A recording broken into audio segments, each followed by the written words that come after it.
consistency is a direct correlation, in my opinion, to time blocking. Some kind of time management system where you are saying, I have to do these things because they either make me successful, they make my business grow, they keep me at status quo so I can keep earning money in real estate or insurance. And that stat runs a little close to that as well. So time management, most people just don't have a system. And I get it. Like, it's hard.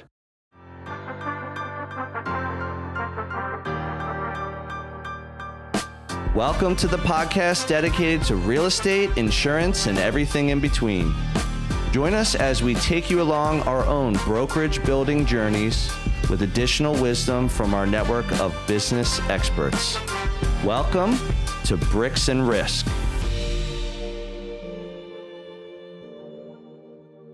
Hey everyone, welcome to another episode of Bricks and Risk. I'm Tim Garrity. And I'm Sean Mooney. WNBC. We've done that one before, folks. That's actually from Private Parts, Howard Stern, if you're unaware. Showing our age here, because I actually saw that in the theaters. All right, Sean, what are we talking about today? Today, we're going to talk about time blocking. Ooh, yeah. And how to get it done. And you're gonna be driving the bus on this one today because yours truly is not a time blocker. I know. We just talked about this. And it's okay, because actually, as we get to it, most people don't. We'll find out in chapter 6 of this podcast. All right, so let me kick this one off. So let me start this one off a little bit more. Let's define what time blocking is. So what's the definition? So time blocking is a time management strategy where you schedule out every part, and it says, and we mean every part of your day. So let's think about that. It sounds psychotic, I know. And I guess I got to be a little psychotic to actually do it all the time, because I live and die by time blocking. I got to be honest. The first thing that comes to my mind is bathroom breaks. Bathroom breaks.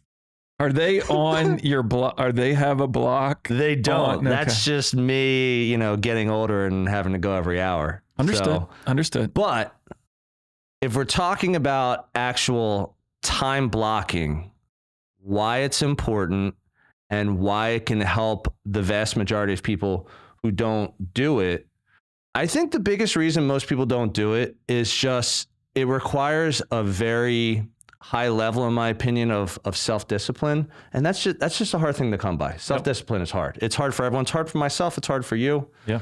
So let me tell you a little bit about how I got into time blocking. So came from corporate America. And when you're in corporate America, you have a job. It's like they tell you to jump. You say, how high? I've said that before. So kind of your day is like planned out either through your corporate meetings, or like your boss says, I want you to do A, B, and C, or your area manager says, I would like this done by this time. So people are kind of telling you how to run your day, get these projects done, get these tasks done in a certain period of time. Or like these TPS reports are due by Friday. That's right. Right. Great. So basically, the reason I say that is that in corporate America, I felt like my managers were kind of like my time blockers. They would say to me, I want this done, I want that done. So my week was planned more by them, less by me. Yeah. And then when you get into the wide world of business, which again, you run an insurance business, I run a real estate business, like the only one holding you accountable technically is yourself. Yep. And that's why I feel like a lot of people struggle with this, not just in general, because you can apply time blocking to your personal life as well as your professional life. But when you're the only one to set that up and hold yourself accountable to it, I just feel like that's a hard thing to do. And because it's hard, most people fail at it. That's just my opinion. So now that we're talking about this topic and you saying self-admittedly, hey, I don't do that and I'm not good at it. What is it about time blocking for you it's just not something that's part of your routine? I guess it's a struggle with like, not so much business or anything else. It's just like when you have kids and stuff. Yeah, well, you have 3. I have those 1. are like hand grenades that in my mind, it's like sometimes I'll try to plan, and then that plan gets blown up. So I get diverted or easily diverted or pulled away from what was supposed to be. So you're going to blame it on your kids? Is that what we're doing here? I used to time block before I had children, and now I don't. What if I told you that time blocking also plays a valuable role in your family life? Yeah, no, I think it's calendar management, like broadly speaking, and it can apply to your personal calendar, it can apply to your business calendar, and anything else that you want to incorporate into it. I think for you, maybe you had that background of like the corporate structure and the corporate calendar and scheduling, so maybe you had a little taste of that. Whereas like I did. I really didn't. So I think that may be one of the reasons that I don't do it or haven't done it or don't do it more, as not being exposed to that type of. Yeah, I will tell you, my corporate background, both, I was at JP Morgan Chase for a couple of years as a street loan officer. So even though that was kind of like real estate, like 100% commission, I worked for a big corporation. Yeah. And they had some training and they had some management and they had some tools. Like, I had things in my arsenal just for working with that company because they're just so large. Yeah. And then when I worked for Pulte Homes in their mortgage department, same thing, like top-notch training. I used to travel for training. I had like public speaking. I had management. I had all sorts of things. Yeah. So I do think a lot of that groomed me for real estate, that when I got in, and this is also like when I first got into real estate, I've said this before, I worked for 2 small independent brokerages before I started my own. And that's not the path that most realtors or real estate agents choose. They usually choose the big brokerages because they see the brands, they see the signs. They join someone's team now. It's very common to join someone's team. And therefore, they got lots of people around them, like holding them accountable, even though they're all entrepreneurial. So even my first 2 real estate brokerages, my first one was like 6 people when I first got there. Yeah. Like no one. So I kind of had to like develop your own. Yeah. And also when I went there knowing it was only 6 people, I kind of didn't want interference. This was part of the reason why I chose smaller independent brokerages. I didn't want to walk in with a sign on my back that said like, I'm trainable, I'm coachable. That's not what I wanted. Not to say I wasn't. Yeah. I kind of just wanted to go like, I always say, I kind of just wanted to go like fall on my face a few times and then get back up and dust myself off. And that was kind of the way I wanted to learn in real estate, because I already knew real estate at the end of the day was very entrepreneurial. And I always thought about it when I first got in, which a lot of people didn't. It's not about the brokerage I work for. It's about me and my personal brand and what I bring to the table for that seller client, that buyer client, that rental client, that investor client. And so getting in my first place at Brown McKinney, like, what did I do? I basically held myself accountable with my calendar. And, even at the time, this is going to date myself, like 15, 16 years ago almost, I didn't have Gmail. I think it was like Yahoo. So I don't even remember where the hell I was storing this stuff. I was putting it in a book. I just, almost like black out that part of my memory because I was so busy and, losing my job and getting into real estate. I think it was a carbon copy, one of those ones you had to press real hard. Oh, yeah. I think it was actually. But doing that day one, I think I just stayed committed to it, and I was okay with the self-accountability, so that as I got better at it and started seeing like results, I just kept doing it. Yeah. I think that was the reason why I still do it today. And I think you kind of want that structure, because structure in a way does breed like the repetition in itself. Yep. You can almost, think of results coming from that directly. Yeah. And they're predictable. Yeah. And I think that's one of the benefits that you're going to find in doing it.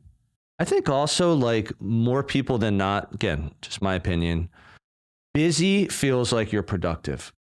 So if you have a busy day And at the end of the day, you're tired and you're like, I just want to put my feet up. I just want to grab a beer. Or we were just talking about this. I just want to grab a glass of wine. Or you were saying, yo, I just want a vodka drink. Maybe Maria wants a glass of wine. Right. Maybe. You get to the end of the day and you're just like, I'm tired. Yeah. And if you're tired, you're almost saying like, it was a great day. Yeah. And that's true. Yeah. Here are 3 things I want to go over real quick about time blocking that I personally find to be valuable. So the first one is it gives you focus. So time blocking, let's break it down. What does that look like? Whether you're using a digital calendar or a written planner, you're actually taking time out of that day. It could be a half hour. It could be 4 hours. You're taking that time and you're saying, I am doing this during this time. Yeah. And then you put it and you hold yourself accountable. So focus is probably the biggest benefit. Sure. Yep. The second benefit that I like to talk about, it really just allows you to be present. Like we hear that in a lot of podcasts, you read that in a lot of books. People are talking about the secret of life. What's the secret of life? Being present, enjoying the moment. Yeah. Like, don't be worried about the past. Don't be worried about the future. Not that you can't. I mean, we all want to. We all want to get anxious about things. But being present really allows you to stay within the moment and enjoy it. And time blocking does allow you to be present because, like I said, and I'll get into it later, you can time block for personal stuff too. It's not just for work.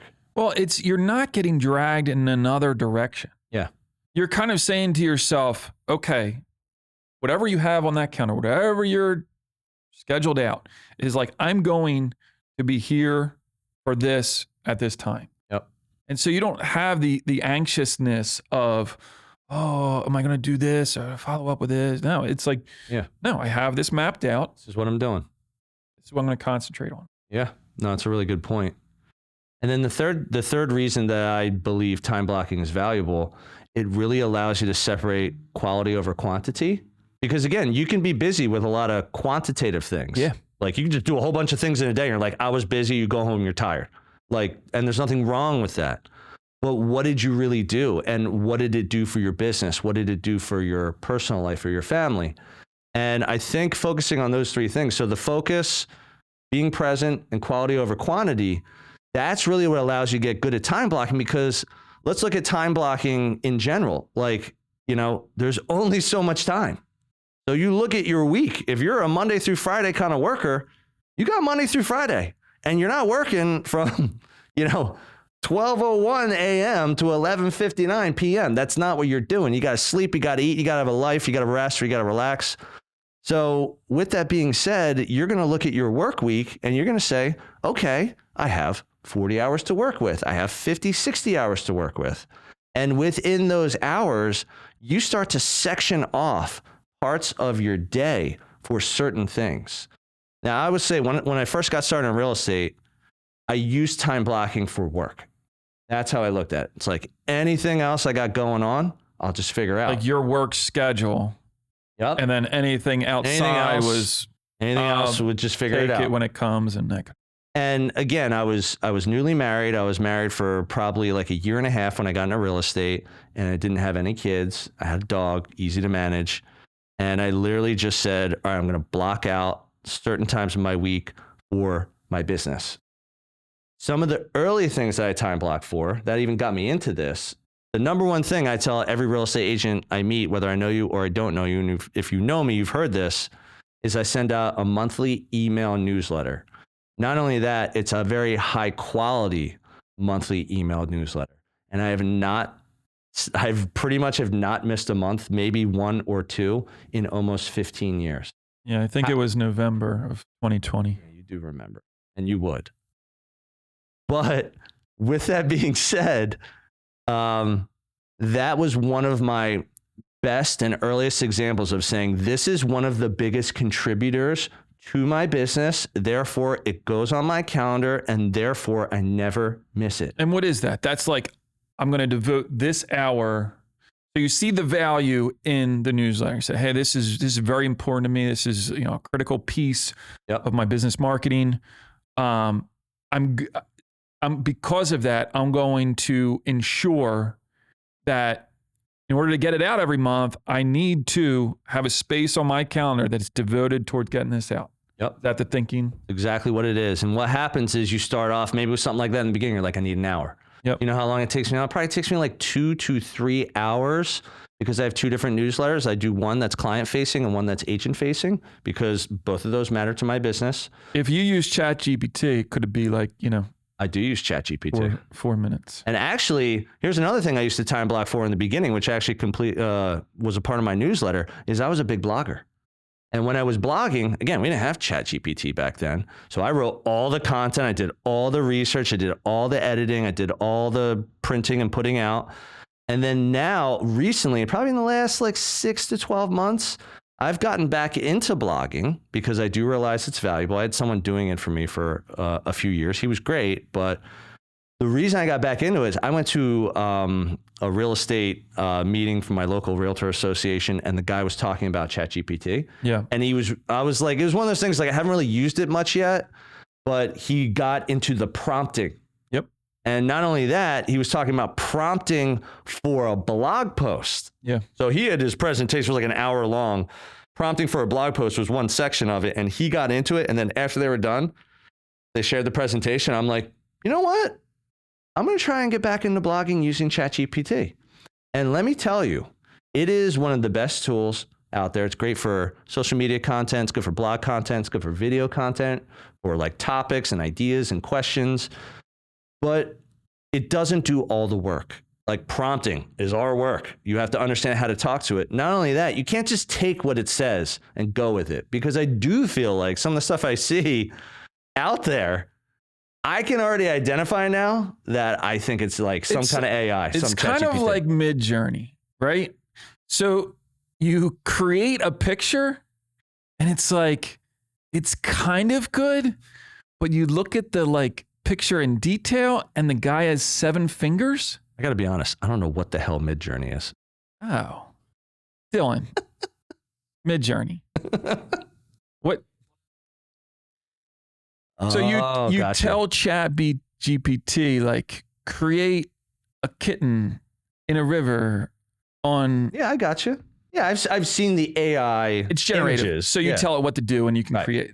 But so my point is, it'll get you close, but it's not. You're like, it's not believable. Right. And the same goes with text. So that's, I'm very interested in the text portion because I use it. I've used it for video content. Yeah. We haven't used it for this yet, but I'm sure we will. Yeah. And I guess what I'm getting to is that, so the monthly newsletter was one of the first things, but in order to have a monthly newsletter, I had to do blogging. And then in my first couple years in real estate, I was probably blogging. In my first year, I was doing it 5 days a week. It's insane when I started. Did you host that on Craigslist? Was that where people could find that? Should have. Actually, the first place I ever hosted it was Trulia. Trulia.com before it got bought by They had Zillow. a section for you could post in. Yeah, they had agent pages. It was kind of social media like, and then it had a blog capability. You could name your blog. You could put in images, titles, your content. You could use keywords. Yeah. And dude, I'll search some stuff today and literally blog posts from like 10, 12, 14 years ago will literally pop up that still have my name on it. So it's literally like evergreen content. Yep. So I was doing that like 5 days a week, and I was doing one newsletter a month. Then I moved to 3 days. Then I moved to twice a month. Then I moved to once a month. I'm like, it's one blog post and it's one monthly newsletter. And this goes back to my last value point. It's about quality over quantity. Yeah. Like blogging 5 days a week is a really good way to stay busy. But was it necessary to grow my business? And I would say the answer is no. It was good to get it going. Yeah. And, you might have 5 pieces of content, but maybe you take the time to do one piece of content, and that one piece of content is so much better than your 5. Absolutely. And you're going to get more engagement. It's going to be looked at more. You might be able to go in depth more and really take a lot of the topics that you want. You know what I mean? It could be better, this one piece, than 5 pieces that you try to just I agree. shovel out. Hey everyone, this is Tim, your favorite Bricks and Risk co-host. But don't tell Sean. I hope you're enjoying this episode, and I'll get right back to it in a moment. Our audience grows through word of mouth, so if you would please take a moment of your time and give us a review on the platform you're on, that would be fantastic. Please also help spread the BNR word by sharing your favorite episode with a friend. We greatly appreciate your time and trust. Now, back to the show. Here's two really good examples of us doing this podcast. We time block for this. Yeah. Which I know I probably more initiated that and said, like, let's do this every couple of weeks. Like, let me put a calendar. I'm Mr. Calendar Invite. That's how I roll. So basically, we said, all right, every 2 weeks, we want to try and get studio time. Either us doing episodes like this, where we're talking about business topics that are helpful to our listeners, or we're talking to a guest, which again, helpful to everyone.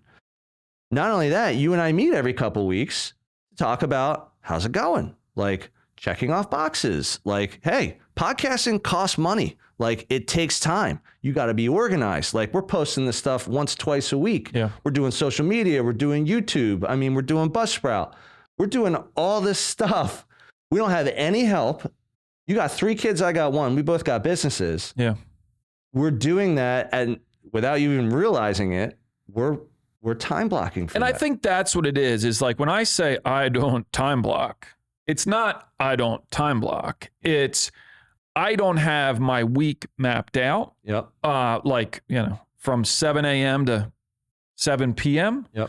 But there are definitely aspects that I'm incorporating into my work day or work week where there is time blocking occurring. You have things that have to be done, and you're just doing them in a way that works for you and how to keep yourself accountable. And that's like I have every day is like my priority list. Yep.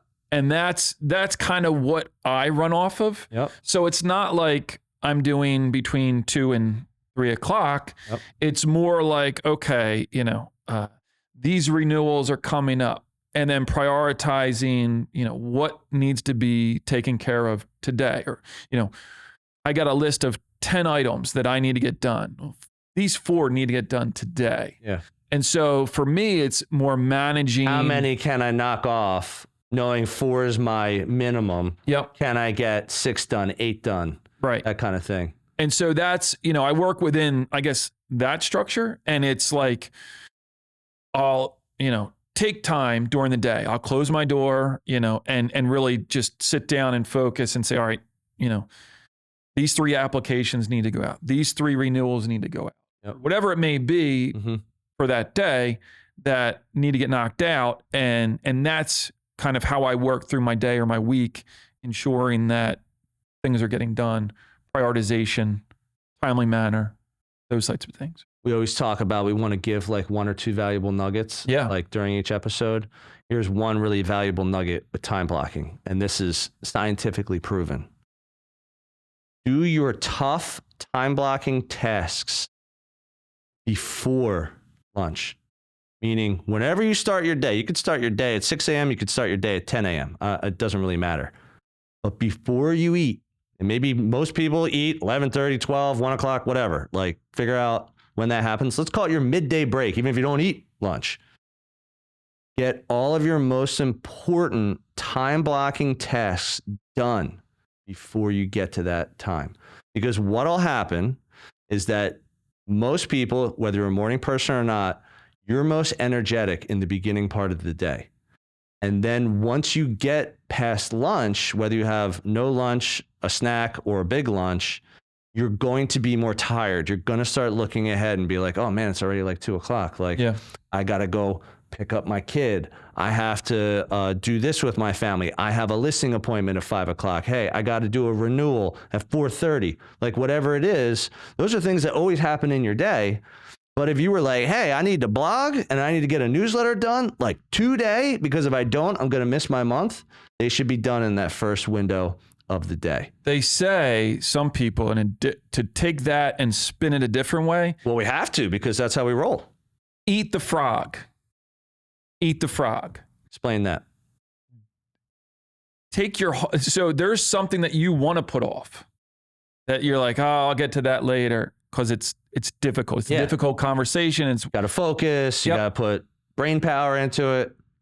Eat the frog. Do the hardest thing to start your day. because it's easy to put it off and you're like, oh, kick it down the road. And then you're like, oh, I'll just do that tomorrow. Yeah. You know, oh, I didn't get it today. No, like do it in the beginning of the day and then it's done. And I think for a lot of reasons that work is beneficial for anyone because number one, it's getting wins early in the day. It's like, all right, I've already accomplished. Feel good. Yeah. And number two, it's you get into a rhythm and a mood. So it's like, all right, do this, check it off the box, complete it. Yeah. Move on. What's next? I think it works best in that manner when it's early and done. And good advice. Eat the frog. All right. Dylan's going to fact check that one. Yeah. I don't know fact if I check eat the frog because no one's ever said that to me before. So now I have to really. I don't know if I just made that up. Now I have to know. Yeah. Well, go ahead and check it for me. It's funny. This actually brings me back to one of our past guest episodes when we interviewed Ryan Petrucci. And remember when Ryan was talking about his listing lane? He's like, I only work with seller clients. Yep. And this is why I only work with seller clients. And he's been doing this over 20 years and he's only been doing that for 3 of them. Yep. And the other 19 years or 18 years, he was doing everything. Yeah. The one thing he said, if you remember this, he's like, I hit the phones every day. Every day. That's his method of business building. Yep. When did he do it? First thing. First thing in the morning until right around like 11, 12 o'clock every day. Yep. And then after he would do that, he'd probably take a break. Again, whether you eat, whether you don't eat, it doesn't matter. And then he would be like, I go out on my appointments or I have to do certain other, like for the business I have to manage that in the afternoon. Outside. Of that. I also remember him stating that his mom needed to make an appointment to see him. I do remember that. So Mrs. Petrucci, if you're listening, make sure you get on Ryan's schedule before you knock on his door. Very important. All right, let's get to the next one. So one is, why do some people struggle with time management? So for someone who, again, you have a priority list, you have your way of managing your day. Yep. Why do you think time blocking is not like a regular part of your week? I think I mentioned a couple of reasons earlier, but it's really, it takes effort. You need the latitude to be able to do it, right? I think there's a few reasons why it's not done by the vast majority of people. Yeah. You could say a few different things. We're trying to get better with stats on this show. Here's a stat. 82% of people don't use any kind of time management system, whether it's time blocking, whether it's a priority list, whether it's 8 to 12, like however you're running your day, Monday through Friday. So, and I think that's true. Like most people wake up and they're like, they got all sorts of stuff running through their head. Like, what do I have to get to first? And everyone's priorities are different. So I do believe that most people they go through their day, whether they're busy or not. Most people are busy. And when they're busy, they're tired at the end of the day. And they're like, okay, that was either a good day, a bad day, a middle day. Like it could be anything. But I think that stat is legit because one thing also in real estate that I find one of the biggest problems, the reason that 87% of agents will fail in 5 years or less, are just going to get in and out of the business in 5 years or less. Probably the number one reason is consistency. Yeah. And consistency is a direct correlation, in my opinion, to time blocking. Some kind of time management system where you are saying, I have to do these things because they either make me successful, they make my business grow, they keep me at status quo so I can keep earning money in real estate or insurance. And that stat runs a little close to that as well. So time management, most people just don't have a system. And I get it. Like, it's hard. Yeah, I think it's, number one, a very important word that you used was discipline. It's hard. It takes effort to be disciplined, to carve out the time during the day. And I think that probably your stat of how many realtors flame out is because of that. Yeah. It's you're relying on yourself. If you're a realtor, you have to wake up. Petrucci's a great example. Is You've got to wake up. You've got to make the calls. You got to do the follow. There's just so much. Yeah, it's so much that relies on you having to initiate the work. Yep. And I think that the vast majority of people aren't wired that way. Yep. They'd rather rely on someone telling them, hey, you've got to show up at this time. Hey, you've got to follow up with this person. Hey, did you send out these, postcards or newsletters? And that's where I think the struggle is for the majority of people. Dude, I'll go back to another episode when we talked to Corey Schnabel. Yep. And let me know if you remember this one. The one thing he said, he's like, I attribute a lot of success in business to, like, let's say you want to lose weight or you want to get healthy. What do people do? They go to the gym, whether you get a personal trainer or not, whether you're on a diet or not, it doesn't matter. He's like, let's say you get a personal trainer and you go to the gym and that person's like, okay, you have to do this exercise. You got to do it 10 times. And then you have to do this exercise. You got to do that 10 times, let's say. And then you have to eat this way. And then you have to get this much sleep and drink this much water. Everyone knows how to do it. Everyone can figure out, in today's day and age, people can figure out how to be successful. The hardest part about being successful in business or in life is really having the discipline, having the consistency to follow through with it. Because, there's some people that are jacked their entire life. I mean, look what I'm looking at right here. It's like, if Mooney ripped off his shirt right now, I'd get knocked out the door by his bicep. So people's it's like heads would explode. So let's be honest. Like, in order to look like that and feel like that, there's a ton of work that goes into it. Success in business is no different. To be like, I think you had said before, a lot of people look at people who are successful, they're like, I can do that, but they don't realize what that person has been through or what their day looks like, what their past years have looked like. Like how many calls? Like that's the other thing is like, oh, I can do that. It's like, really? Right. Petrucci's probably made, I don't know, tens of thousands of phone calls. I don't know. Yeah, probably. And it's like, then you want to go back to that person and say, could you do that? And they'll be like, no way. Yeah. And just no way I could do that. Like actually putting that in front of people to say, well, this is what it takes. This is what he did and has done and continues to do. Are you able to do that? No. Right. Yeah. Some successes though, like, can you talk about, all right, this is how your setup is for the day, the week, the month, whatever it is for your time blocking. Like, what are some of those successes and wins that you see measurable things? Yeah. Here's a really good measurable thing. The one reason I'm really big on talking about the monthly newsletter, let's say the monthly email newsletter, is because in the first probably like 7 to 8 years of my real estate career, I don't really track it as much anymore. It's just, I'm just in a different place. Yeah. I used to track where every single deal came from, like, and how did I get it? Yeah. Like, did I get an email from them? Did I get a text? Did I get a call? What did they say? Like, I know you're very much into that. Oh, yeah. You track big time, but you do a lot more transactions. So I think it's more important. Like, you really need to see those flows. I do a fraction of what you do. But the one thing I did was, after about 7, 8 years, I think it took me about 8 years, I used to see, like, monthly newsletter, mentioned a blog post, friend of a friend. Okay, well, how'd that friend mention them? They get my monthly newsletter. Yeah. So it was really becoming like 80 or 90% of the business I was writing in a year. And this is sales business. It was just coming to me, was literally through the content of the newsletter that I was putting out. And if I put out the newsletter was like the gate. So they're like, okay, let me open up the gate. And then they would go to my blog, or they'd see a video, or they'd read my company's website, or they'd go to my profile on Zillow and look at my past sales, or whatever it is. They do a Google search for my name. They want to learn more about me as a human being. So tracking all that stuff. So you said, like, how did I figure out how to be successful? The blogging used to give me a lot of credibility when I would go out when I first got in this business, because I was 30 when I got in and I'm working in the city. I'm not from the city. I'm from the burbs. So I'm breaking out in the city. I'm 30 years old. I'm working at a brokerage. I don't know anyone. And I'm in like brewery town. Yeah. So I'm like, how do I go out and get your name out there? How do I beat that agent who's already doing 10 million in volume? Yeah. Like, how do I do that? They're not blogging. Okay. They're not doing the newsletter, most likely. So I would stand out in different ways.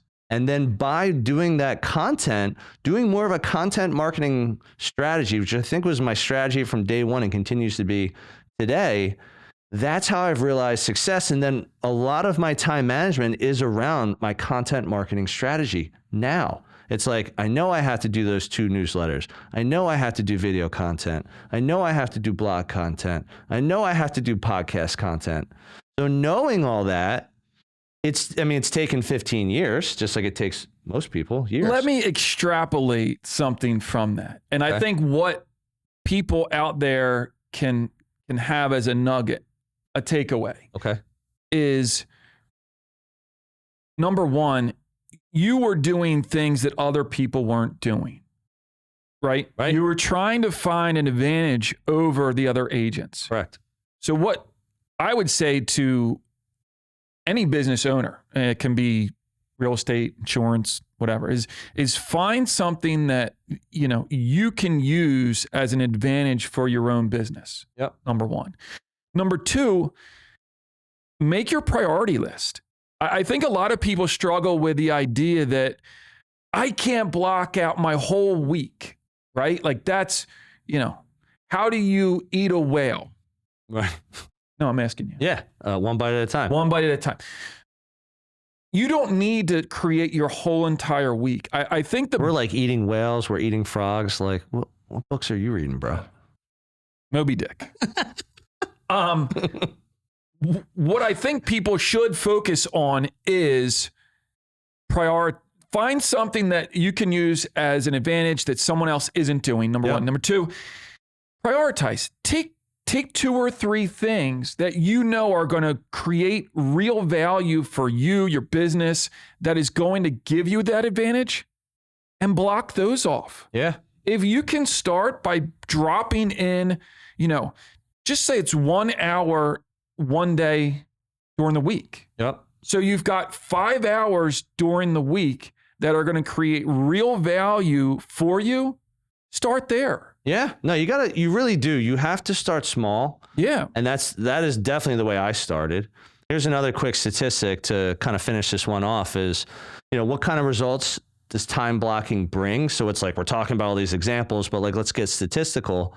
So individuals committed to time management, any kind of time management system, priority list or time blocking, they're 57% more successful at completing tasks promptly, which I think that is really what it comes down to. Because you can push off all day. And then if you push that newsletter off to the next month, guess what? You missed a month. Yep. And here's another to also go on the point you were just making about finding that advantage. One of the pieces of advice I would always give a new agent that would come in to my team, my brokerage, is they're trying to figure out what to do. Okay, Tim, you're teaching me how to fish. You're not giving me fish. So if you're teaching me how to fish, what do I do? So the simplest thing I would tell them that I think is always very memorable is I would say, go with what you know. And when I would say, go with what you know, they'd be like, oh, and I'd be like, let's talk about a content marketing strategy. Let's talk about shaking hands and kissing babies. Like if you like going out and looking people in the eye and you like to talk the talk and then you want to walk the walk, like network, that's the rod that fits you best. Go fish in that pond. Yep. And literally like go with what you know was something. I like to just keep things simple. I've always been like that. And I try and make things relatable so that they feel achievable. Eat the whale one bite at a time. That makes sense to most. Because they're like, how would I ever do that? Yeah. And you have to realize it is a marathon, not a sprint. And I think if you can find a way to be different in a way that works for you, that separates you from the competition, you and I have talked about abundance. It's like there's plenty of business out there for everyone. So find the people who want to be a part of your tribe. And I think that's how you do it. Dylan, did we miss any cliches yet today? Yeah, seriously. I think we got them all. I think we did too. So, well, that's all. That's all we have for this one, folks. Thank you for tuning in to another episode of Bricks and Risk. See you soon. Thank you for joining us on another episode of Bricks and Risk. Our goal is that you walk away with 1 or 2 valuable nuggets, and we greatly appreciate you sharing your time with us today. You can find all BNR episodes on Spotify, Apple Music, YouTube, and anywhere else you get your podcast content. Until next time, keep learning and keep growing.